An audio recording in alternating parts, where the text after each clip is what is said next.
Aren't there places in all of our lives where the answer probably needs to be, I don't get it, but I'm staying. I don't understand, but I'm going to believe. I don't like this, but I don't have anywhere else to go. God has been so gracious to me that there have been several times in my life where something has changed and I've fought it, because that's kind of who I've always been. I don't like change, and so change doesn't come easily for me. And so there's been a couple of times in my life where big change came, and God knew that I would fight it, but he also knew that if I got the chance, I'd run back. And so God burned bridges, so there was nowhere else to go. I didn't burn them. In fact, some of it doesn't make any sense. There's been things said to me and about me that I still don't get why they were said, except I can't go back there.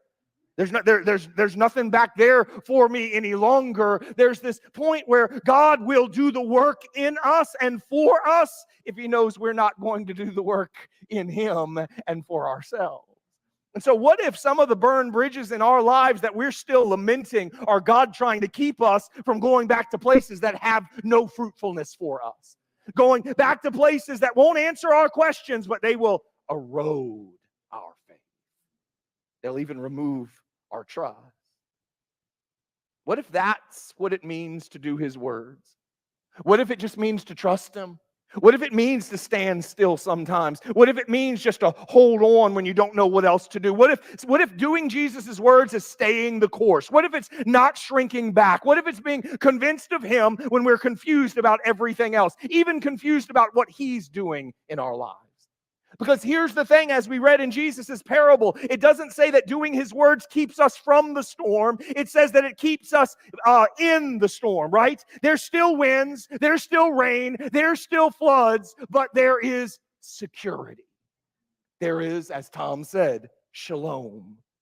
It says that the storms, the shaking, it's guaranteed. Literally everyone experiences them. But rather than being damaged and defined by our storms, doing Jesus' words brings us through, not without difficulty, but without being destroyed. Right, where I've got that one thing that we've all seen the pictures, right, of the tornado that'll come through, and the only thing left standing is the chimney, right? Or a storm will come through, and there's only one thing left. Or you'll see sometimes a church gets burned, and the only thing left is the cross. There's always this one thing that we're left to cling to, and if we run around trying to gather everything else, we'll miss it. But there's this one thing, and that one thing is this: he's good and he's with you. He's good and he's for you. But even more, Hebrews is trying to teach us this: he's good and he's your high priest. Because having a high priest is what actually changes everything for us.